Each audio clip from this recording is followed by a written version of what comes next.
സൗന്ദര്യലഹരീ കർത്രേ സർവമംഗളദായിനേ ശങ്കരാചാര്യവര്യായ യതിരാജായ തേ നമഃ.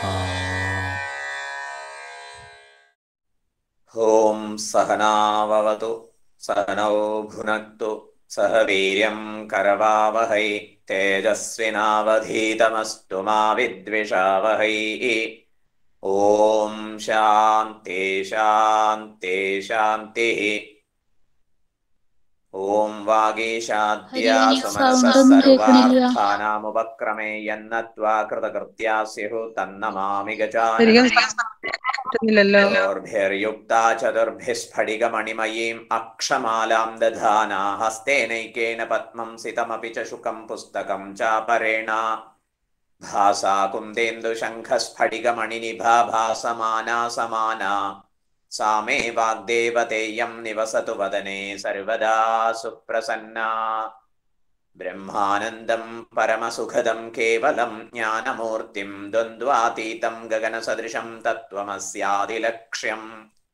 ഏകം നിത്യം വിമലമചലം സർവധി സാക്ഷിഭൂതം ഭാവാതീതം ത്രിഗുണരഹിതം സദ്ഗുരും തം നമാമി.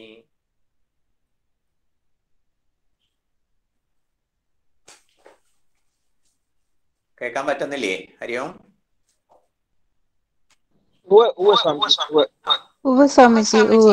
ശരി. സൗന്ദര്യലഹരീ കർത്രേ സർവമംഗളദായിനേ ശങ്കരാചാര്യവർയായ യതിരാജായ തേ നമഃ.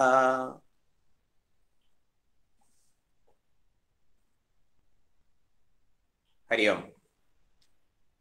കഴിഞ്ഞ ദിവസം ദേവിയുടെ പരിചാരകന്മാർ ദേവി കനകസഭയില് അധ്യക്ഷപദം അലങ്കരിച്ചിരിക്കവേ ഭവനാഥൻ സാക്ഷാൽ പതിദേവൻ പരമേശ്വരൻ കടന്നു വരുന്ന സമയത്ത് ദേവി ജഡിതിയിൽ എഴുന്നേറ്റ് പോകുമ്പോൾ പരിചാരക വൃന്ദം സൂക്ഷിക്കണം എന്ന് വിളിച്ചു പറയുന്ന വാക്യങ്ങളിൽ ദേവിയുടെ മാഹാത്മ്യം പ്രകാശിതമായിരിക്കുന്നു. വളരെ ആലങ്കാരികമായി അത് അവതരിപ്പിച്ചത് ശ്രദ്ധേയമായി. തുടർന്ന് അമ്മയെ അഷ്ടൈശ്വര്യ സിദ്ധികളാകുന്ന രശ്മികൾ ശരീരത്തിൽ നിന്ന് പ്രവഹിച്ചുകൊണ്ടിരിക്കുന്ന ജഗദംബയെ ആരാധിക്കുന്നവർക്ക് പരമശിവ വൈഭവം പോലും തൃണസമാനമാകും എന്ന വസ്തുത പ്രകാശിപ്പിച്ചു. തുടർന്ന് പരമേശ്വരൻ മാനവരാശിയെ 64 തന്ത്രങ്ങളെ കൊണ്ട് അനുഗ്രഹിച്ചെങ്കിലും അവയൊക്കെ പരതന്ത്രങ്ങളും അതുപോലെ പ്രത്യേക കാമനകൾ മാത്രം സിദ്ധിപ്പിക്കുന്നതുമായിരുന്നു. ആ വിഷയത്തിൽ ആചാര്യസ്വാമികൾ നമുക്ക് വ്യക്തമാക്കി തരുന്നു. ജഗദംബയുടെ കാരുണ്യപൂർണമായ ഇടപെടൽ കൊണ്ട് പരമശിവൻ നിർബന്ധിതനായി സകല പുരുഷാർത്ഥ സാധകമായിട്ടുള്ള വിദ്യയെ ഉപദേശിക്കാൻ. അങ്ങനെ പരമപുരുഷാർത്ഥം പ്രദാനം ചെയ്യുന്ന ശ്രീവിദ്യ ഉപാസനയെയും പരമേശ്വരൻ തന്നെയാണ് ഉപദേശിക്കുന്നത് എന്ന് വ്യക്തമാക്കി. തുടർന്ന് 2 ശ്ലോകങ്ങളിലായിട്ട് പഞ്ചദശാക്ഷരി മന്ത്രവും അഷ്ടദശാക്ഷരി മന്ത്രവും ഉപദേശിക്കുന്നു. അവിടെ ദേവിയെ വർണ്ണങ്ങൾ കൊണ്ട് അക്ഷരങ്ങൾ കൊണ്ട് അഥവാ ബീജ മന്ത്രങ്ങൾ കൊണ്ട് ആരാധിക്കുന്ന വിധാനത്തെയാണ് 3 പ്രകാരങ്ങളിലായിട്ട് വർണ്ണിച്ചത്. അതിന് ശേഷം ഇപ്രകാരം ആരാധിക്കുന്നവരുടെ നേട്ടത്തെക്കുറിച്ച്, സിദ്ധികളെക്കുറിച്ചും പ്രതിപാദിച്ചു. തുടർന്ന് 34-ാമത്തെ ശ്ലോകം. ശരീരം ത്വം ശംഭോ ശശിമിഹിരവക്ഷോരുഹയുഗം തവാത്മാനം മന്യേ ഭഗവതി നവാത്മാനമനഘം അതശേഷശേഷീത്യയമുഭയസാധാരണതയാ സ്ഥിതഃ സംബന്ധോ വാം സമരസപരാനന്ദപരയോ. ഹേ ഭഗവതി, ത്വം ശംഭോഃ ശിശിമിഹിരവക്ഷോരുഹയുഗം ശരീരം അസി. ശംഭുവിന്റെ ശരീരമാകുന്നു. ത്വം ശംഭോഃ, ആനന്ദഭൈരവനായ പരമശിവന്റെ ശിശിമിഹിരവക്ഷോരുഹയുഗം, ചന്ദ്ര സൂര്യന്മാരാകുന്ന സ്തനങ്ങളോടൊത്ത ശരീരം അസി. ജഗദംബയുടെ ശരീരം പരമേശ്വരനാകുന്നു. ആ പരമേശ്വരനാകട്ടെ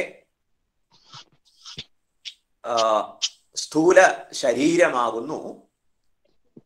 അതുപോലെ തവ ആത്മാനം, ഹേ ജഗദംബേ, അങ്ങയുടെ ആത്മാവ് അനഘം നവാത്മാനം, നവവ്യൂഹമായിട്ട് മന്യേ, കരുതുന്നു. ഇവിടെ ജഗദംബയുടെ ഹാർഡ്വെയർ എന്ന് പറയുന്നത് ഇന്നത്തെ ഭാഷയിൽ അത് സാക്ഷാൽ ശംഭുവാണ്. ആ ശംഭു ജഗദംബയുടെ സ്ഥനസ്ഥാനീയങ്ങളായിട്ട് ചന്ദ്രസൂര്യന്മാരെ വർണ്ണിച്ചിരിക്കുന്നു. ജഗത്തിനെ പോഷിപ്പിക്കുന്ന ആ ശരീരമായിട്ട് പരിലസിക്കുന്നത് ശംഭു തന്നെയാണ്, ആനന്ദഭൈരവനാണ്.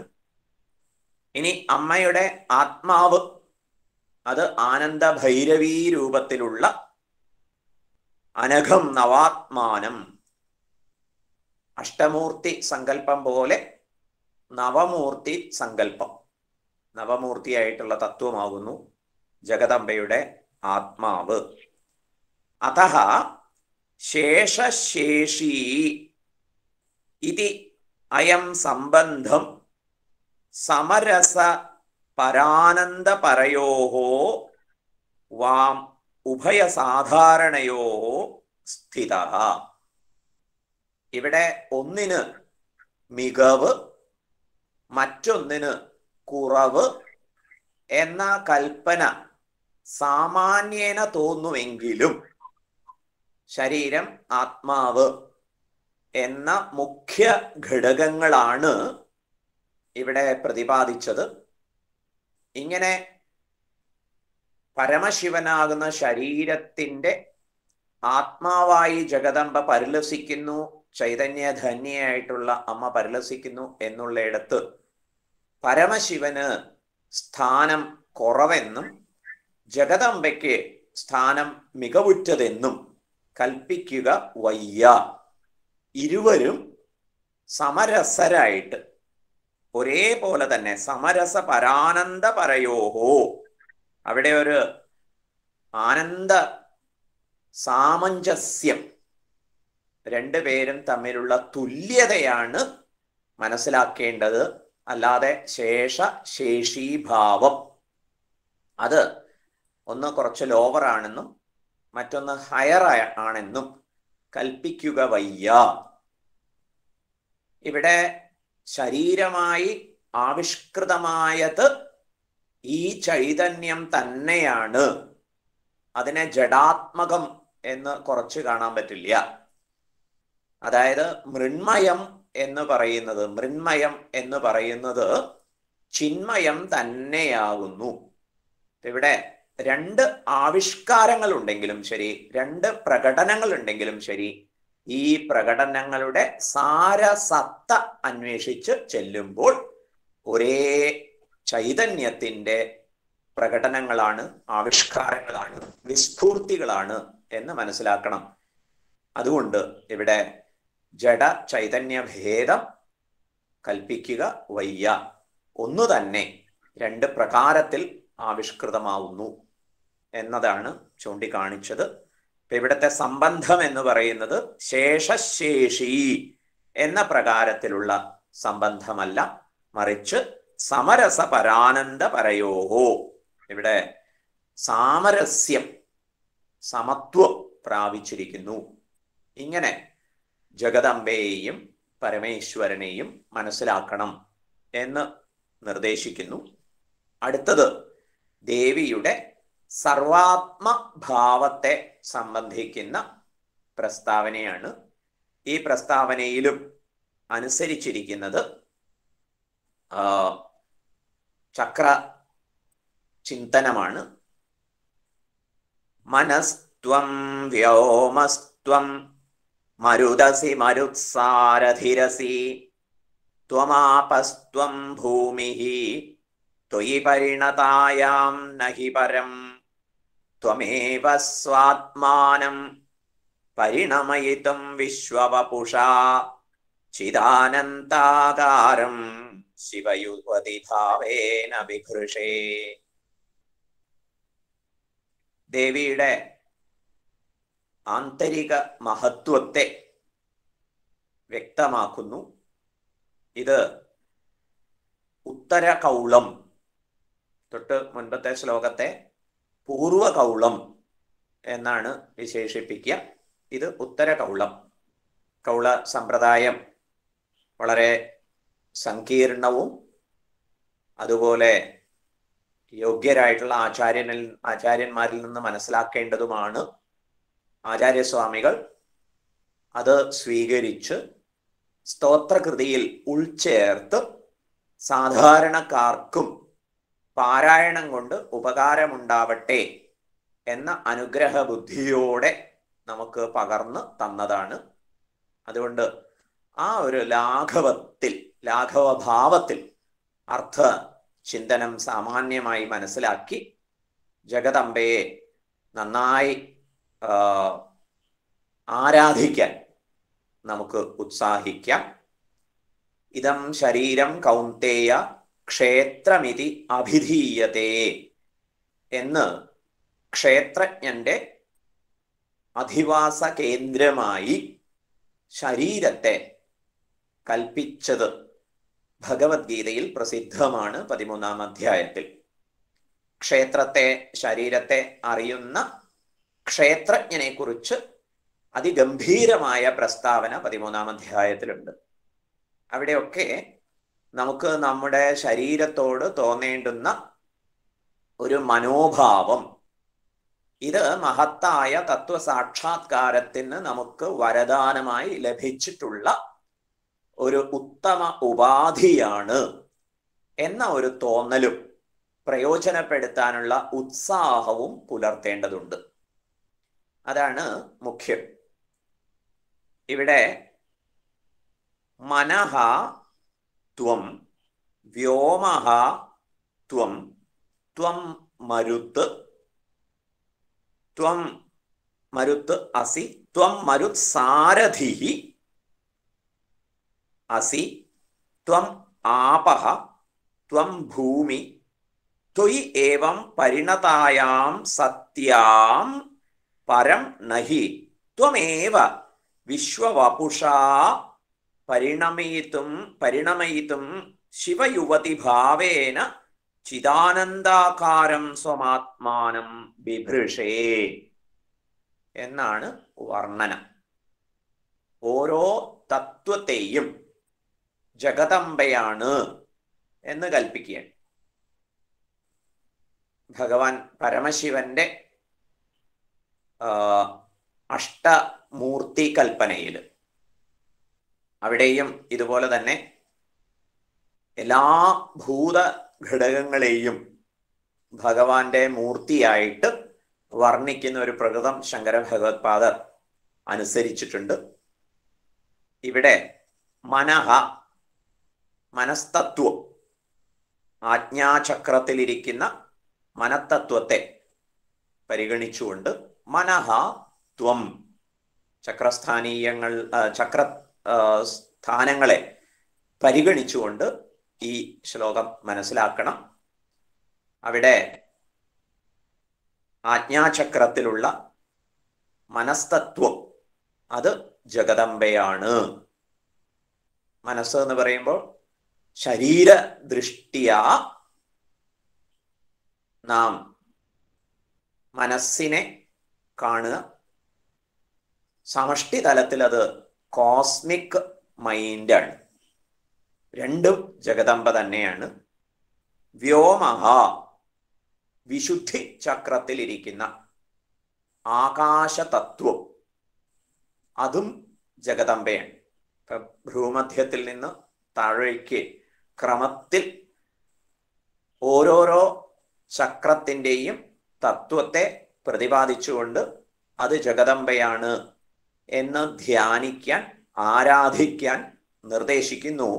ജഗദംബയുടെ സർവാത്മഭാവത്തെ ദ്യോതിപ്പിക്കുകയും ചെയ്യുന്നു. ഇതുകൊണ്ട് സ്വന്തം ശരീരത്തെ സംബന്ധിച്ച് ഏത് തരത്തിലുള്ള ഒരു പരിഗണനയാണ് പുലർത്തേണ്ടത്, അന്നിലയിലുള്ള ഒരു പരിഗണന പുലർത്തണം. ശരീരത്തെ മിസ്യൂസ് ചെയ്യാനും അബ്യൂസ് ചെയ്യാനും ദുരുപയോഗം ചെയ്യാനും പല പ്രകാരത്തിൽ ശരീരത്തെ പീഡിപ്പിക്കാനും ക്ഷുദ്രമായ ഇന്ദ്രിയ ഭോഗ ആ പ്രകാരത്തിലുള്ള ഒരു തർപ്പണത്തിന് വേണ്ടി ശരീരത്തെ തുലച്ചു കളയാതിരിക്കണം. ഇതൊക്കെയാണ് സന്ദേശം. മറിച്ച് ലോകവ്യവഹാരത്തിൽ ഏർപ്പെടുമ്പോഴൊക്കെ ജഗദംബയെ സംബന്ധിക്കുന്ന അനുസ്മരണം ഉണ്ടാവട്ടെ.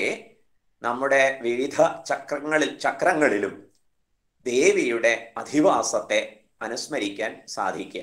അങ്ങനെ വരുന്ന സമയത്ത് ശരീരത്തെ വിനിയോഗിക്കുന്ന കാര്യത്തിൽ വളരെ ഒരു പരിശുദ്ധി ഉണ്ടാവും. ലക്ഷ്യബോധം നമ്മെ വ്യവഹാരങ്ങളിൽ വളരെ സഹായിക്കും. ഇതൊക്കെയാണ് ഗുണം. അതുകൊണ്ട് ആജ്ഞാചക്രത്തിലിരിക്കുന്ന മനസ്സ്, വിശുദ്ധി ചക്രത്തിൽ കണ്ഠസ്ഥാനീയമായിട്ടുള്ള വിശുദ്ധി ചക്രത്തിലിരിക്കുന്ന ആകാശം, അതും അമ്മയാണ്. അനാഹത ചക്രസ്ഥിതമായിട്ട് ഉള്ള വായുതത്വം, അതും ജഗദംബയാണ്. പിന്നെയോ മരുത്സാരഥി ത്വം, ഹേ അമ്മേ, അങ്ങ് മരുത്സാരഥിയാകുന്നു. മരുത്ത് യാതൊന്നിന് സാരഥിയായിരിക്കുന്നുവോ, അഗ്നിയുടെ സാരഥിയാണ് മരുത്ത്. അങ്ങനെ വായുവിൻ്റെ സഖാവായി അഗ്നിയെ കൽപ്പിക്കുന്നു. ആ അഗ്നി തത്വമായിട്ട് സ്വാധിഷ്ഠാനസ്ഥിതമായിരിക്കുന്നതും ജഗദംബ തന്നെയാണ്.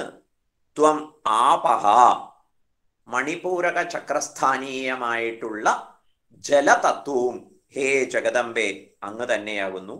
ഇതുപോലെ മൂലാധാര ചക്രസ്ഥിതമായിട്ടുള്ള ഭൂമി തത്വവും അമ്മേ മറ്റൊന്നല്ല, അതും അവിടുന്ന് തന്നെ. ത്വയി ഏവം പരിണതായാം സത്യാം ഭവതി, ഈ പ്രകാരങ്ങളിലൊക്കെ പരിണമിച്ചിരിക്കവേ പരം നഹി, നിശ്ചയമായിട്ടും ഇതിൽ നിന്ന് അന്യമായിട്ട് മറ്റൊന്നില്ല. ഭൂരംഭാസ്യനലോ നിലോംബരമഹർനാഥോ ഹിമാംശുഃ പുമാൻ ഇത്യാഭാതി ചരാചരാത്മകമിതം യസ്യൈവ മൂർത്യഷ്ടകം നാന്യത് കിഞ്ചന വിദ്യത്തെ വിമൃശതാം യസ്മാത് പരസ്മാത് വിഭോഃ തസ്മൈ ശ്രീ ഗുരുമൂർത്തയേ നമ ഇദം ശ്രീ ദക്ഷിണാമൂർത്തയേ. ദക്ഷിണാമൂർത്തി അഷ്ടകത്തിൽ ആചാര്യസ്വാമികൾ പരമശിവന്റെ അഷ്ടമൂർത്തികളായിട്ട് ഈ പ്രകാരം ഭൂഹു, അംഭാംസി എന്നിങ്ങനെ പഞ്ചഭൂതങ്ങളെയും അതുപോലെ മനസ്സിനെയും പുരുഷനെയും ഒക്കെ പരിഗണിച്ചുകൊണ്ട് 8 മൂർത്തികളുടെ കാര്യം അവിടെ പ്രതിപാദിക്കുന്നുണ്ട്. അംബരമഹർ നാഥോ ഹിമാംശു പുമാൻ. ചന്ദ്രനും അതുപോലെ പുരുഷ തത്വവും എല്ലാം ചേർന്ന് 8 ഘടകങ്ങളുണ്ട്. ഇതൊക്കെ ഭഗവാന്റെ അവയവങ്ങളാകുന്നു. ഇതിൽ നിന്ന് അന്യമായിട്ട് വിശകലനം ചെയ്തു പോയാൽ, ഓരോ പദാർത്ഥത്തെയും വിശകലനം ചെയ്തു പോയാൽ അതൊക്കെ ഒരേ തത്വമാണെന്ന് കാണാൻ കഴിയും. ഇവിടെ സൗന്ദര്യ ലഹരി സ്തോത്രത്തിൽ ത്രിപുര സുന്ദരിയാണ് ആരാധ്യ ആയിട്ടുള്ള ജഗദംബ. ആ അമ്മയുടെ തത്വങ്ങളാകുന്നു, ആ അമ്മ തന്നെയാണ് തത്വങ്ങളായിട്ട് പരിലസിക്കുന്നത്. അത് വ്യഷ്ടി ശരീരം, ഇൻഡിവിജ്വൽ ആയിട്ടുള്ള ശരീരം പരിഗണിക്കുമ്പോഴും സമഷ്ടി ഈ പ്രപഞ്ചം മുഴുവൻ എടുത്ത് പരിഗണിക്കുമ്പോഴും ഈ അമ്മ തന്നെയാണ് പല തത്വങ്ങളുമായിട്ട് പരിലസിക്കുന്നത്. മറ്റൊന്ന് ഇല്ല. ത്വം ഏവ വിശ്വവപുഷാ പരിണമീതം ശിവയുവതി ഭാവേന ചിദാനന്ദാകാരം സ്വമാത്മാനം ബിഭൃഷേ. അമ്മ തന്നെയാണ് ജീവകാരുണ്യം കൊണ്ട് ജഗത്തായി പരിണമിക്കുന്നത്. ഇവിടെ അഭിന്ന നിമിത്ത ഉപാദാന കാരണമായി ജഗദംബയെ അവതരിപ്പിക്കുന്നു. അഭിന്ന നിമിത്ത ഉപാദാന കാരണം. നിമിത്ത കാരണം എന്ന് പറഞ്ഞാൽ കാര്യസൃഷ്ടിക്ക് അറിവും അതിനുള്ള ശേഷിയും ഉള്ള കാരണം, നിമിത്ത കാരണം. ഉപാദാന കാരണം എന്ന് പറഞ്ഞാൽ കാര്യത്തിൽ അനുസ്യൂതം വ്യാപിച്ചിരിക്കുന്ന തത്വം. ദൃഷ്ടാന്തമായിട്ട് ഒരു സ്വർണ്ണാഭരണത്തെ സംബന്ധിച്ചിടത്തോളം ആഭരണ നിർമ്മാതാവാണ് നിമിത്ത കാരണം അഥവാ എഫിഷ്യന്റ് കോസ്. സ്വർണമാണ് ഉപാദാന കാരണം, കാര്യത്തിൽ ഉടനീളം വ്യാപിച്ചിരിക്കുന്ന തത്വം. നിമിത്ത കാരണത്തെ പരിഗണിക്കുമ്പോൾ കാര്യനിർമ്മിതിക്കുള്ള ജ്ഞാനം, ശക്തി, അതുപോലെ കാര്യത്തിൽ നിന്ന് വേറിട്ട് നിൽക്കാനുള്ള കഴിവ്, ഈ ഘടകങ്ങളാണ് പൊതുവെ പറയുക. പ്രപഞ്ചത്തെ സംബന്ധിച്ചിടത്തോളം ജഗദംബ ഒന്നേ ഉള്ളൂ കാരണമായിട്ട്. അതുകൊണ്ട് ജഗദംബയെ അഭിന്ന നിമിത്ത ഉപാദാന കാരണം എന്ന് പറയണം. അഭിന്ന നിമിത്ത ഉപാദാന കാരണം എന്ന് പറയുമ്പോൾ കാര്യവും നിമിത്ത കാരണവും ഉപാദാന കാരണവും രണ്ടില്ല, ഒന്ന് തന്നെ. അതെങ്ങനെ സംഭാവ്യമാവും എന്നുള്ള ചോദ്യത്തിന് ഉത്തരം അദ്വൈത ദൃഷ്ട്യാ ഈ ജഗദംബ തന്നെ സ്വയം മാറാതെ എല്ലാമായി പരിണമിച്ച് വർത്തിക്കുന്നു എന്നുള്ളതാണ്. ത്വമേവ വിശ്വവപുഷ, പ്രപഞ്ചരൂപമായിട്ട് പരിലസിക്കുന്നത് അമ്മ തന്നെയാണ് എന്നതാണ് ഇവിടുത്തെ വസ്തുത. അഭിന്ന നിമിത്ത ഉപാദാന കാരണം. അമ്മ തന്നെയാണ് എഫിഷ്യന്റ് കോസും നിമിത്ത കാരണവും, അമ്മ തന്നെയാണ് ഉപാദാന കാരണവും. ലൗകിക കാര്യങ്ങളിൽ ഇത് സാധ്യമല്ല തന്നെ. മറിച്ച് ലൗകിക കാര്യങ്ങളിൽ നിമിത്ത കാരണം എപ്പോഴും വേറിട്ട് നിൽക്കണം. പക്ഷെ ഇവിടെ അത് സംഭവിക്കുന്നു. അമ്മ തന്നെ രണ്ടായിട്ട് പിരിഞ്ഞു, നിമിത്ത കാരണമായിട്ടും ഉപാദാന കാരണമായിട്ടും. ഈ ഒരു ആവിഷ്കാരത്തെ വിവർത്തമാറ്റം എന്നാണ് പറയുക. വെളിയിലിരുന്നു വിവർത്തമിങ്ങു കാണും വെളിമുതലായ വിഭൂതി അഞ്ചുമോർത്താൽ പരവെളി തന്നിലുയർന്ന ഭാനുമാൻ തൻ തിരുവുരുവാണു തിരഞ്ഞ് തേറിടേണം. ശ്രീനാരായണ ഗുരുദേവൻ ആത്മോപദേശ ശതകത്തിൽ ഈ പ്രകാരം വർണ്ണിച്ചിട്ടുണ്ട്. വെളിയിൽ കാണുന്ന വെളി മുതലായ ആകാശം മുതലായ എല്ലാ പദാർത്ഥജാലങ്ങളും വെളിയിലിരുന്നു വിവർത്തം എങ്ങു കാണും. അതൊക്കെ വിവർത്തമാണ്. ആരുടെ വിവർത്തം? പരവെളി തന്നിൽ ഉയർന്ന ഭാനുമാൻ തൻ തിരൂരുവാണ്. ചിതാകാശത്തിലെ ജ്ഞാനസൂര്യന്റെ വിവർത്തമാണ്, സ്വയം മാറാതെ പ്രകടമായി തീർന്നതാണ് ഈ കാണായതൊക്കെ. ഈ ഒരു അന്വേഷണം, കാഴ്ചയിൽ നിന്ന് കാണപ്പെട്ടതിൽ നിന്ന്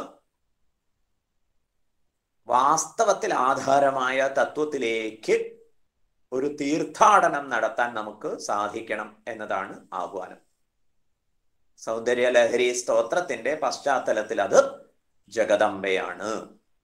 വെഷ്ടി ശരീരത്തിൽ വിവിധ ചക്രസ്ഥാനീയങ്ങളായിട്ടുള്ള തത്വമായിട്ട് പരിലസിക്കുന്നത് ജഗദംബയാണ്.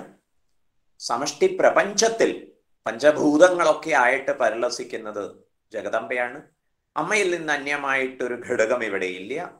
അമ്മ എങ്ങനെ ഇതൊക്കെ ആയി തീർന്നു എന്ന് ചോദിച്ചാൽ സ്വയം മാറാതെ തന്നെയാണ് ചിദാനന്ദാകാര സ്വരൂപിണിയായിട്ടുള്ള അമ്മ സ്വമാത്മാനം ബിഭൃഷേ ഈ പ്രപഞ്ചത്തെ മുഴുവൻ സംഭവിപ്പിക്കുന്നു, പ്രപഞ്ചമായി പരിലസിക്കുന്നു, അതിനെ ധരിച്ചു നിൽക്കുകയും ചെയ്യുന്നു.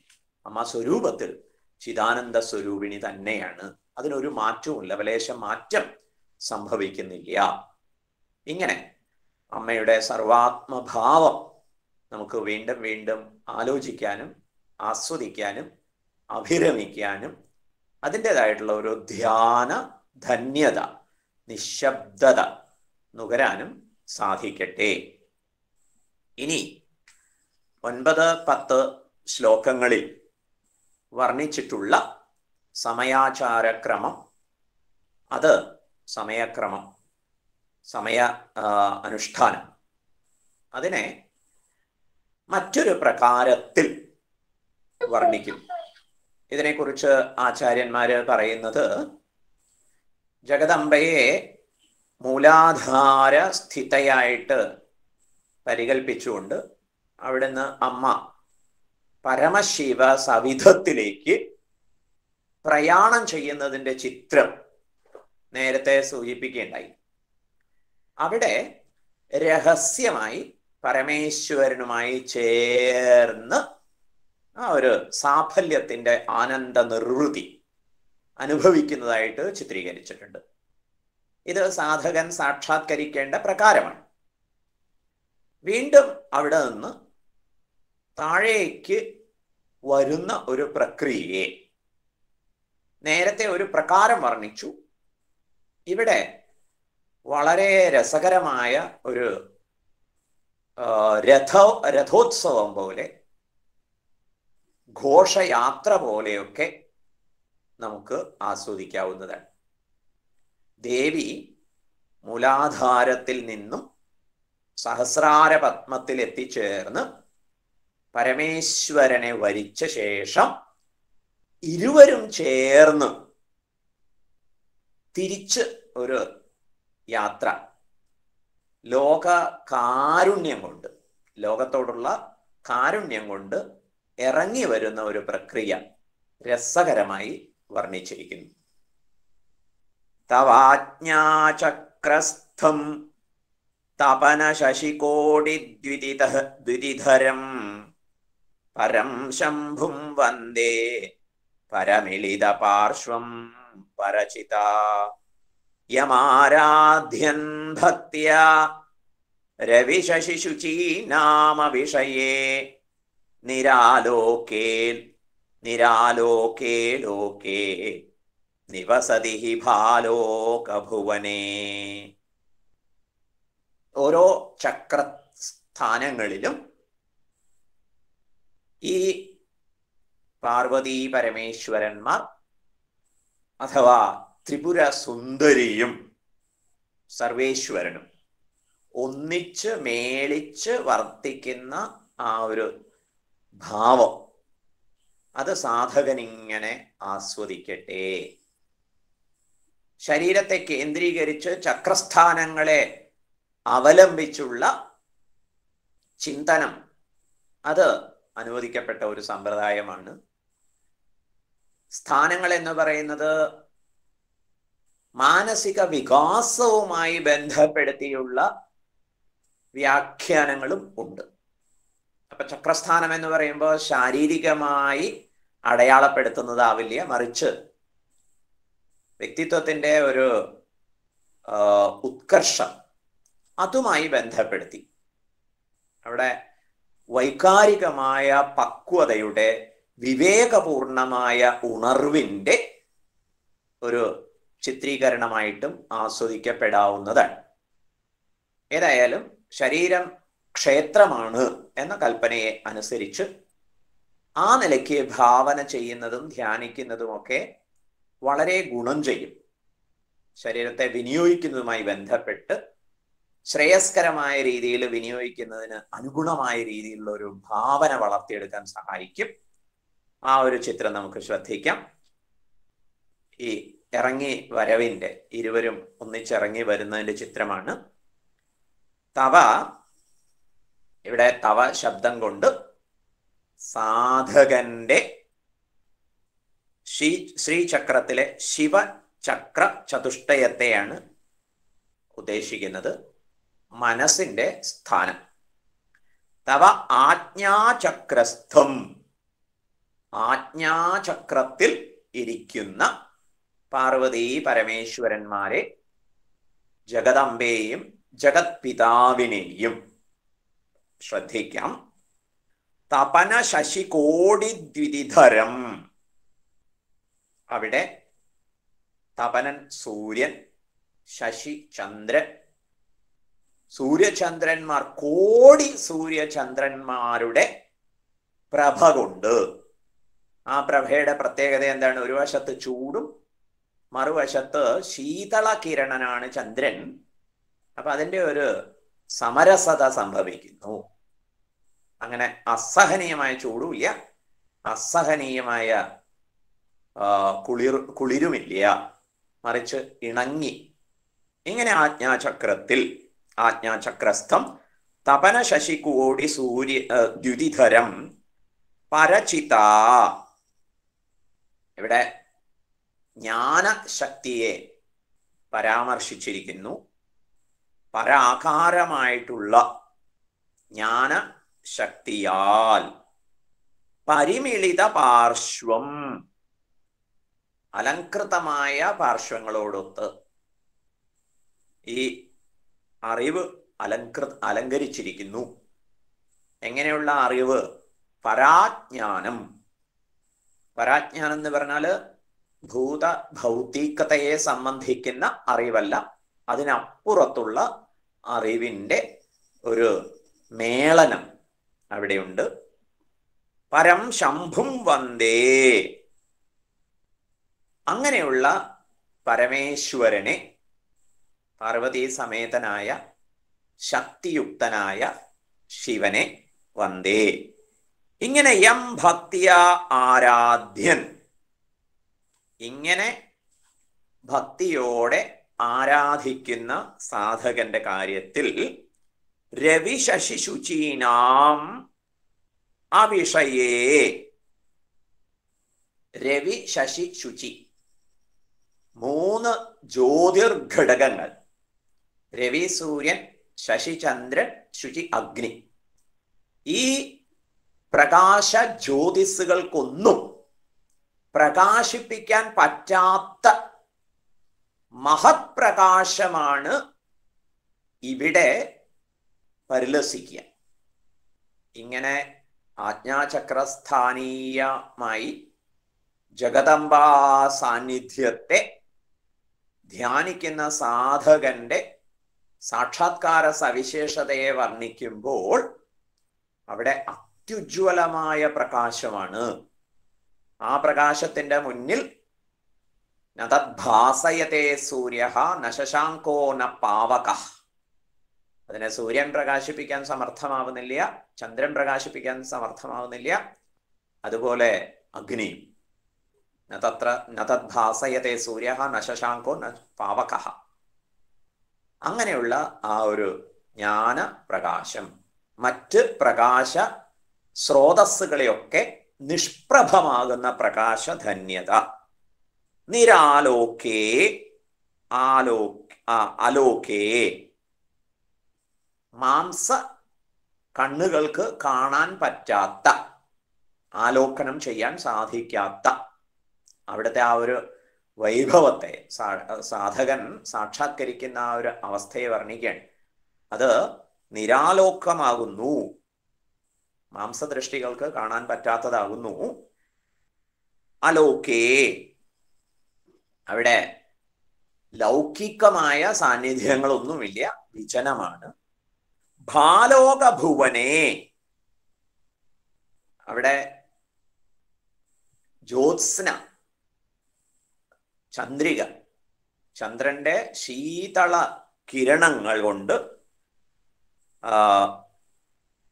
ആ ഒരു സഹസ്രദള കമലത്തിൽ വർത്തിക്കാൻ ഈ സാധകന് സാധിക്കുന്നു. ചന്ദ്ര ശീതള കിരണങ്ങളുള്ള സഹസ്രദള കമലത്തിൽ വർത്തിക്കാൻ ഈ സാധകന് സാധിക്കുന്നു. അപ്പൊ ആജ്ഞാചക്ര കേന്ദ്രിതമായി ഭജനം ചെയ്യുന്ന സാധകൻ പരമശിവനോടൊപ്പം പാർവതീദേവി ആജ്ഞാചക്രത്തിൽ സന്നിഹിതരായിരുന്ന് അനുഗ്രഹിക്കുന്നു. എന്തിനാണ് ജഗദംബ പരമേശ്വരനെയും കൂട്ടി രഥോത്സവത്തിൽ എന്ന പോലെ എഴുന്നള്ളത്ത് നടത്തുന്നത് എന്നാണെങ്കിൽ സാധക ലോകത്തെ ഉദ്ധരിക്കാൻ വേണ്ടിയാണ്. ഇവിടെ ഇരിക്കുന്ന ഒരു ജഗദംബ പരമേശ്വര സാന്നിധ്യത്തെ നിരന്തരം ശ്രദ്ധിക്കുന്ന ആരാധിക്കുന്ന സാധകൻ ഭൂതഭൗതിക പ്രകാശങ്ങൾക്ക് അപ്പുറം, ഭൂതഭൗതിക ലോകാനുഭവങ്ങൾക്ക് അപ്പുറം പരമമായ ചൈതന്യത്തിൻ്റെ പ്രകാശവും ശീതളിമയും സ്വാസ്ഥ്യവും ആനന്ദവുമൊക്കെ നുകരാൻ ഇടവരും എന്ന് വർണ്ണിക്കുന്നു. അടുത്ത ശ്ലോകമാകട്ടെ കണ്ഠസ്ഥാനീയമായിട്ടുള്ള വിശുദ്ധി ചക്രത്തിൽ പാർവതീ പരമേശ്വരന്മാർ ജഗദംബയും ജഗത് പിതാവും ചേർന്നിരിക്കുന്ന ആ ഒരു ധ്യാനത്തെ നിർദ്ദേശിക്കുന്നു. വിശുദ്ധൗ തേ ശുദ്ധസ്ഫടിക വിശദം വ്യോമജനകം ശിവം സേവേ ദേവീം അപി ശിവസമാന വ്യവസിതാം യയോ കാന്ത്യായാന്ത്യാ ശശികിരണ സാരൂപ്യ സരണേഃ വിധൂതാം ദർധ്വാന്ത വിലസതി ചകോരീവ ജഗതി. വിശുദ്ധി ചക്രസ്ഥാനീയമായിട്ട് ഇരുവരും എഴുന്നള്ളി ഇരിക്കുന്നതായി ഭാവനയിൽ കാണാം. അങ്ങനെ സ്വശരീരത്തെ സാധകൻ ഭാവന ചെയ്യുന്ന സമയത്ത് ശരീരം എന്ന് പറയുന്നത് മജ്ജാസ്ഥി മേധസ്സുകളെ കൊണ്ട് കുത്തി നിറച്ച ഒരു വൃത്തികെട്ട ഉപാധിയല്ല, മറിച്ച് പാർവതീ പരമേശ്വരന്മാരുടെ സാന്നിധ്യം കൊണ്ട് പരിപൂതമാക്കപ്പെട്ടിരിക്കുന്നു. അങ്ങനെയുള്ള ഒരു ദൃഷ്ടിയിൽ കണ്ഠസ്ഥാനീയമായിട്ട് വിശുദ്ധി ചക്രത്തിൽ ഈ ഒരു അംബാ മഹേശ്വര സാന്നിധ്യത്തെ വിഭാവനം ചെയ്താൽ പറയുന്നു, തേ വിശുദ്ധൗ, വിശുദ്ധി ചക്രത്തിൽ ഹേ ജഗദംബേ ശുദ്ധസ്ഫടിക വിശദം വ്യോമജനകം, അവിടെ വ്യോമജനകമായിട്ട് അമ്മയെയും പരമേശ്വരനെയും വർണ്ണിക്കുന്നു. ആകാശ തത്വത്തെ ജനിപ്പിക്കുന്നത്, ഈ ദൗത്യം ആര് നിർവഹിക്കുന്നു? ശേഷശേഷി സംബന്ധം പറയേണ്ട, ഇരുവരും ഒരുപോലെ ഒരേ വ്യവസായമുള്ളവരാണ്, ഒരേ വ്യവഹാരമുള്ളവരാണ്, ഒരേ ദൗത്യ നിർവഹണം സാധിക്കുന്നു. അക്കാര്യം പ്രതിപാദിക്കുന്നുണ്ട്. ഏതായാലും പരമശിവന്റെ വിശേഷണമായിട്ട് ആകാശ തത്വോത്പാദകനാണ് ശിവം എന്ന് പരമശിവനെ ആദ്യം പരാമർശിക്കുന്നു.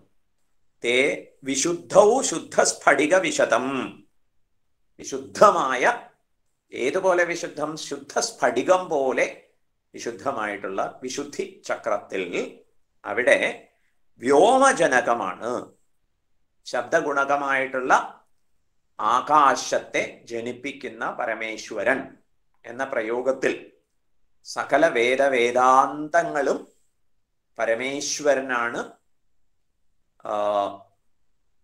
ജനിപ്പിക്കുന്നത്, അങ്ങനെ ഈ ജഗത്തിനെ മുഴുവൻ ഉദ്ധരിക്കുന്നു എന്ന ഒരു ധ്യാനത്തിനും വിചിന്തനത്തിനും അനുവാദം നൽകുന്നുണ്ട്. അങ്ങനെയുള്ള ശിവം പരമശിവനെയും ശിവസമാന വ്യവസിതാം, പരമശിവന്റെ വ്യവസായത്തിന്, ദൗത്യത്തിന്, കൃത്യത്തിന്, ഉദ്യമത്തിന്, നിശ്ചയത്തിന് തുല്യമായി ദേവീം അപി അഹം സേവേ, ദേവിയെയും ഞാൻ അവിടെ തന്നെ പരിഗണിച്ചുകൊണ്ട് ആരാധിക്കുന്നു, ഭജിക്കുന്നു. ഇരുവരും വിശുദ്ധി ചക്രത്തിൽ പരിലസിക്കുന്നവരായിട്ട് ഇവിടെ സാധകൻ ധ്യാനിക്കുകയാണ്. ഇരുവരും ഒരേ ഉദ്യമത്തിൽ ഏർപ്പെടുന്നവരാണ് എന്ന് പറഞ്ഞാൽ ഈ അംബാ മഹേശ മഹത്വമാണ് ആകാശം തുടങ്ങിയവയുടെ മുഴുവൻ സൃഷ്ടിയെ സാധിപ്പിക്കുന്നത്. യയോ യാന്ത്യാ ശശികിരണ സാരൂപ്യ സരണേഹേ, യയോ പരമേശ്വര പാർവതിമാരെ ഉദ്ദേശിച്ചു പറയുന്നു. യയോ യാന്ത്യ, ആരിൽ നിന്ന് പുറപ്പെട്ട് പ്രസരിക്കുന്നതാണ്. എന്ത്? ശശികിരണ സാരൂപ്യ സരണേ, ചന്ദ്രകിരണങ്ങൾക്ക് തുല്യമായ പ്രകാശധാര യാതൊരു ശിവ ശക്തിമാരിൽ നിന്ന്, പരമേശ്വര ജഗദംബമാരിൽ നിന്ന്, ഒരേ സമയം ശിവനിൽ നിന്നും പാർവതിയിൽ നിന്നും ത്രിപുര സുന്ദരിയിൽ നിന്നും വർഷിക്കുന്നു. കാന്ത്യാ വിധൂത അന്തർധ്വാന്ത, സാധകർ ഈ പ്രകാരം വിശുദ്ധി ചക്രസ്ഥാനീയരായി ജഗദംബ പരമേശ്വര സാന്നിധ്യത്തെ ആരാധിച്ചാൽ അവിടെ സമുദ്ഭൂതമാകുന്ന സവിശേഷമായ ചന്ദ്രകിരണങ്ങൾക്ക് തുല്യമായ കുളിരാർന്ന ചൈതന്യ പ്രസരണം കൊണ്ട് സാധക ഹൃദയത്തിലെ അജ്ഞാനമാകുന്ന ഇരുട്ട്, കാന്തിയ ആ ഒരു സവിശേഷ ചന്ദ്രകിരണം പോലെയുള്ള ആ ഒരു ചൈതന്യ പ്രസരണം കൊണ്ട് എന്ത് സംഭവിക്കുന്നു? വിധൂത അന്തർധ്വാന്ത, ധ്വാന്തം ഇരുട്ടാണ്, അതിനെ വിധൂതം നശിപ്പിക്കുന്നതാകുന്നു ഈ കിരണങ്ങൾ. അങ്ങനെ അജ്ഞാന അന്ധകാരം നശിപ്പിക്കപ്പെട്ട അവസ്ഥയിൽ ഈ സാധകന് അല്ലെങ്കിൽ ഈ ഒരു വൃത്തിയിൽ ഏർപ്പെടുന്നവർക്ക് ജഗതി ത്രൈലോക്യവും ചകോരീവ വിലസതി, ചകോരത്തെ പോലെ ഈ സാധകർ പരിലസിക്കും.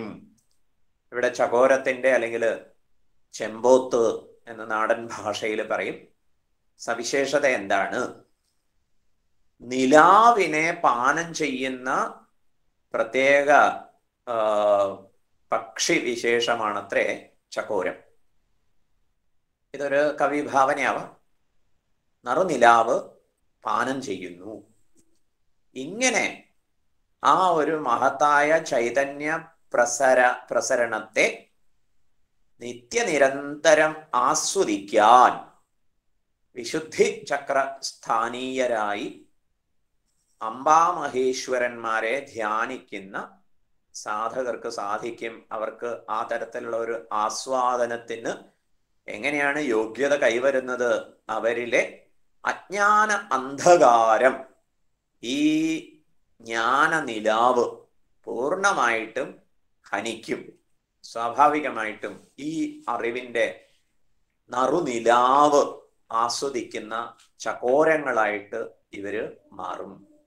ഇങ്ങനെ ഒരു ഗംഭീര ചിത്രം. അടുത്തത് വർണ്ണിക്കാനുള്ളത് ആജ്ഞാചക്രം പറഞ്ഞു കഴിഞ്ഞു, വിശുദ്ധി ചക്രം കണ്ഠദേശത്തിൽ അതും പറഞ്ഞു കഴിഞ്ഞു. ഇനി അനാഹതം എന്ന ചക്രത്തിന്റെ സവിശേഷത. സമുന്മീലത് സംവിത് കമലമകരന്ദൈകരസികം ഭജേഹം സദ്വന്ദ്വം കിമപി മഹതാം മാനസചരം യദാലാപാദഷ്ടാദശ ഗുണിത വിദ്യാ പരിണതിർ യദാ ദത്തേ ദോഷാത് ഗുണമഖിലമഭ്യഃ പയ ഇവ. അടുത്തത് അനാഹത ചക്രത്തിൽ വിരിഞ്ഞു നിൽക്കുന്ന പത്മസ്ഥാനീയരായിട്ട് അംബാമഹേശ്വരന്മാരെ, ആ ഒരു മിഥുനത്തെ ആസ്വദിക്കുന്ന സാധകന് ലഭിക്കുന്ന ഗുണം എന്താണ്? അഷ്ടാദശ വിദ്യകളും അവർക്ക് സ്വാഭാവികമായി മാറും. കാരണം ഈ അംബാമഹേശ്വരന്മാരുടെ സംവാദ വിഷയമാണ് അഷ്ടാദശ വിദ്യകളും. സമുന്മീലത് സംവിത് കമലമകരന്ദൈകരസികം, വികസിച്ചു നിൽക്കുന്ന ജ്ഞാനപുഷ്പം, താമര, ജ്ഞാനത്താമര. സംവിത് കമലം, സംവിത്ത് എന്ന് പറഞ്ഞാൽ അറിവ് എന്നർത്ഥം. അറിവിന്റെ താമര വിരിഞ്ഞു നിൽക്കുന്നു. അവിടെ ജ്ഞാനമധു നുകരുന്നവരായിട്ട് മഹതാം, അങ്ങനെ ജ്ഞാനമധു നുകർന്ന് വസിക്കുന്നവര് യോഗി ജനമാണ്. മഹതാം, മഹാത്മാക്കളായിട്ടുള്ള യോഗീശ്വരന്മാരുടെ ഇപ്പൊ വിരിഞ്ഞു നിൽക്കുന്ന ജ്ഞാന കമലത്തിലെ മധുവിനെ ആസ്വദിക്കാൻ ഉദ്യുക്തരായിട്ടുള്ള യോഗിമാരുടെ മനസ്സാകുന്ന സരസിൽ, മാനസ സരസിൽ, അവരുടെ മനസ്സാകുന്ന സരസിൽ വിഹരിക്കുന്ന മഹതാം മാനസചരം കിമപി ഹംസദ്വന്ദ്വം, വളരെ വിസ്മയ പ്രദായകങ്ങളായിട്ടുള്ള രണ്ട് ഹംസങ്ങൾ. അംബാമഹേശ്വരന്മാരെ ഹംസദ്വയമായി ചിത്രീകരിക്കുന്നു.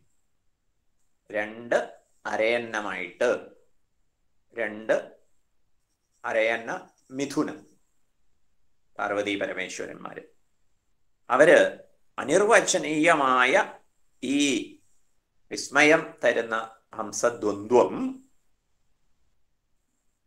ഭജേ, ആ ഹംസദ്വന്ദ്വങ്ങളെ ഞാൻ ഭജിക്കുന്നു. എങ്ങനെയുള്ള ഹംസദ്വന്ദ്വങ്ങളെയാണ് ഭജിക്കുന്നത്? വിരിഞ്ഞു നിൽക്കുന്ന ജ്ഞാന താമര, അദ്വൈത ജ്ഞാന താമരയിലെ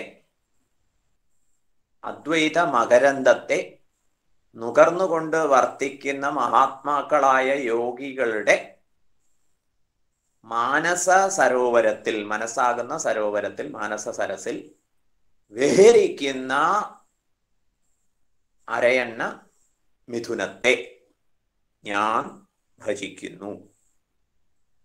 ആ ശിവശക്തി യുക്ത മിഥുനത്തെ ഭജിച്ചാൽ എന്താ ഗുണം?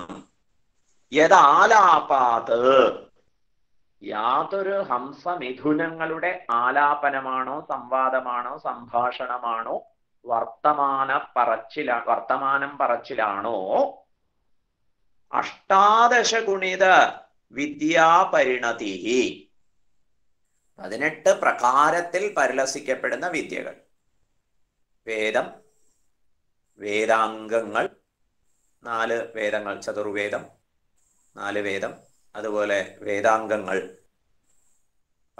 ശിക്ഷാകൽപ്പം, വ്യാകരണം, ഛന്ദസ്, ജ്യോതിഷം, ഇങ്ങനെ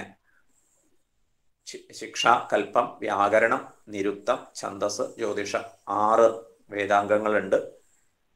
പിന്നെ ഉപവേദങ്ങൾ, ആയുർവേദവും ധനുർവേദവും ഗാന്ധർവ വേദവും അർത്ഥവേദവും, ഇങ്ങനെയുള്ള അർത്ഥശാസ്ത്രം ഉപവേദങ്ങൾ. മീമാംസ, ന്യായം, പുരാണം, ധർമ്മമീമാംസ ഇത്രയൊക്കെ ചേർന്ന 18 വിദ്യകൾ ഈ ഹംസമിഥുനത്തിന്റെ സംവാദമാകുന്നു എന്ന് പറഞ്ഞാൽ ഇവിടുത്തെ ഒരു രസകരമായ കൽപ്പന എന്താണ്? ഈ ഭാര്യ ഭർത്താക്കന്മാർ, പാർവതി പരമേശ്വരന്മാർ എന്താണ് തമ്മിൽ സംസാരിക്കുക? അവരുടെ സംസാരമാണ് വേദാന്ത ശാസ്ത്രങ്ങളൊക്കെ. അത് ഈ സാധകന് അനുഗ്രഹമായി ലഭിക്കും എന്നത് ഇവിടുത്തെ ധ്വനി. അനാഹത ചക്രത്തിൽ വിരിഞ്ഞു നിൽക്കുന്ന താമരയെ സങ്കല്പിക്കുക. അതിലെ മകരന്തം നുകരുന്ന പണ്ഡിതവരേണ്യന്മാർ. വീണ്ടും ശ്രീനാരായണ ഗുരുദേവന്റെ ജനനീ നവരത്ന മഞ്ജരി സ്തോത്രത്തിലെ ജ്ഞാനമകരന്തം നുകരുന്ന വിദ്വാന്റെ ലക്ഷണം പ്രതിപാദിച്ചത് ഓർമ്മയിൽ വരുന്നു. ഉണ്ടായി മാറുമറിവുണ്ടായി മുന്നമിതു കണ്ടാടുമംഗമകവും കൊണ്ടായിരം തരമിരുണ്ടാശയം പ്രതി ചുരുണ്ടാമഹസ്സിൽ മറയും കണ്ടാലും ഈ നിലയിലുണ്ടാകയിൽ അറിവഖണ്ഡാനുഭൂതിയിലെഴും തണ്ടാരിൽ വീണു മധുവുണ്ടാരമിക്കും ഒരു വണ്ടാണു സൂരി സുഹൃതി. സൂര്യയുടെ പണ്ഡിതന്റെ ലക്ഷണം പറയുന്നു. ഈ അദ്വൈത മകരന്തം അത് നുകർന്നുകൊണ്ട് അഖണ്ഡമായ അറിവിന്റെ മധു നുകർന്നുകൊണ്ട് ആരമിക്കുന്ന സുകൃതിയാണ് സൂരി.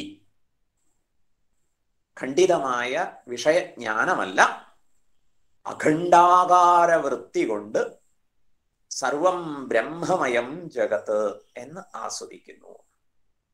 അത്തരത്തിൽ ആസ്വദിക്കുന്ന പണ്ഡിതന്മാരുടെ മാനസ സരോവരത്തിൽ വിഹരിക്കുന്ന ഹംസദ്വന്ദ്വത്തെ ഇവിടെ ഞാൻ വന്ദിക്കുന്നു, ഭജിക്കുന്നു. അവരുടെ ആലാപനമാണ്, അവരുടെ സംസാരമാണ് സകല വേദാംഗങ്ങളൊക്കെയും. ഉമാമഹേശ്വര സംവാദമായിട്ടാണ് പുരാണങ്ങൾ അവതീർണമായിട്ടുള്ളത് എന്നത് ഈ സമയത്ത് അനുസ്മരണാർഹമാണ്. അധ്യാത്മരാമായണം ജഗദംബ പരമേശ്വരനോട് ചോദിക്കുന്നതിന് ഉത്തരമായിട്ട് പരമേശ്വരൻ അരുളി ചെയ്യുന്നതാണ് എന്ന വർണ്ണനയുണ്ട്. എന്ത് സംസാരിക്കണം കുടുംബത്തിൽ? ഇങ്ങനെ ഉദാത്തമായ കാര്യങ്ങളാവട്ടെ ആലാപനം ചെയ്യപ്പെടുന്നത് എന്നൊരു സൂചനയും ശ്രദ്ധേയമായിട്ട് ഉണ്ട്. ഇങ്ങനെ അമ്മയെ അനാഹത ചക്രസ്ഥാനീയരായിട്ട് ഈ ജഗത്പിതാവിനെയും ജഗദംബയെയും ചിത്രീകരിച്ചിരിക്കുന്ന ശ്ലോകം. അടുത്തത് സ്വാധിഷ്ഠാന ചക്രത്തിലെ ഇരുവരുടെയും വീഴ്ചയാർന്ന വാഴ്ചയെക്കുറിച്ചുള്ള ധ്യാനമാണ് ഉപദേശിക്കുന്നത്. അത് നമുക്ക് തുടർന്ന് കാണാം. ഹരി ഓം. ഇന്നത്തെ ഈ ഒരു ഭാഷണം ഉപസംഹരിക്കുന്നതോടൊപ്പം സമയക്രമത്തിൽ ഒരു മാറ്റം വരുത്താൻ നിർബന്ധിതനാണ് എന്ന വസ്തുത പഠിതാക്കളെ അറിയിക്കട്ടെ. നിങ്ങൾക്ക് എത്രത്തോളം സൗകര്യപ്പെടും എന്നറിയില്ല. ഒക്ടോബർ 2-ാം തീയതി മുതൽ ഓൺലൈനിൽ യൂട്യൂബ് ചാനൽ വഴി ശ്രീനാരായണ ഗുരുദേവന്റെ തിരഞ്ഞെടുത്ത കൃതികളുടെ ഒരു ഭാഷണ പരമ്പര 21 ദിവസമായിട്ട് ചെയ്യാൻ നിശ്ചയിക്കപ്പെട്ടിട്ടുണ്ട്. ആ പ്രഭാഷണം ഇതേ സമയത്താണ്, ഒക്ടോബർ 2 മുതൽ 7 മുതൽ 8 മണി വരെയുള്ള സമയത്താണ് ആ പ്രഭാഷണം നിശ്ചയിക്കപ്പെട്ടത്. അപ്പം അതുകൊണ്ട് ഈ പ്രഭാഷണം ഈ സമയത്ത് തുടരുന്നത് ബുദ്ധിമുട്ടാണ്.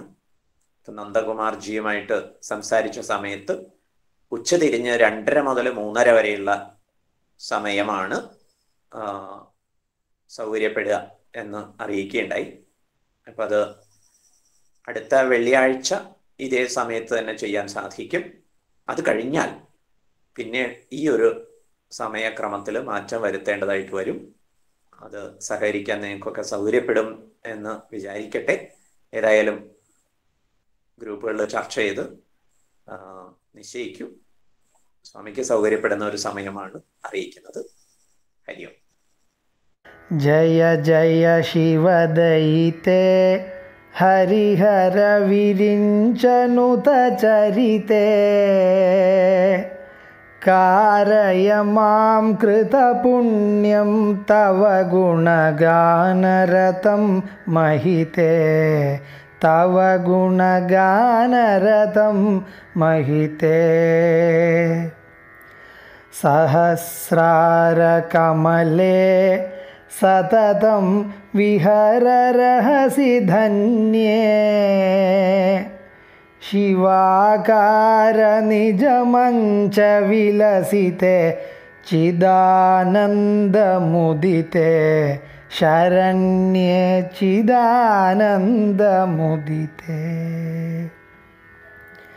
ഭവാനി മയി ദാസേ ദൃഷ്ടിം വിതരത്തെ സകരുണാം നിജസായുജ്യപദൈകവിതരണാം നിഖില ദുഃഖതരണാം ഐഹിക നിഖില ദുഃഖതരണാം ഭവതു മേ വിലസിതം സപര്യാവിരചനം തവ ശിവേ സമകര നിപാത ഹിമകര സമാനദൃശാ സ്നപയ കൃപയാ മാമപി ദൃശാ സ്നപയ കൃപയാ അനേന ധന്യമിമം മന്യേ ധരണിധര സുകന്യേ തവ സ്തന്യമധുരാസ്വാദനസുഖ നിരസ്താന്യവിഷയം കുരു മാം നിരസ്താന്യവിഷയം ത്വദീയമപി വചനം ഗദതോ മദീയമിവ വചനം സ്വകീയസലിലൈഃ സാഗരതർപ്പണസമം ജനനി വിദിതം സകലം സമം ജനനി വിദിതം. ജയ ജയ ശിവദയിതേ ഹരിഹര വിരിഞ്ചനുത ചരിതേ കാരയ മാം കൃതപുണ്യം തവ ഗുണഗാനരതം മഹിതേ തവ ഗുണഗാനരതം മഹിതേ.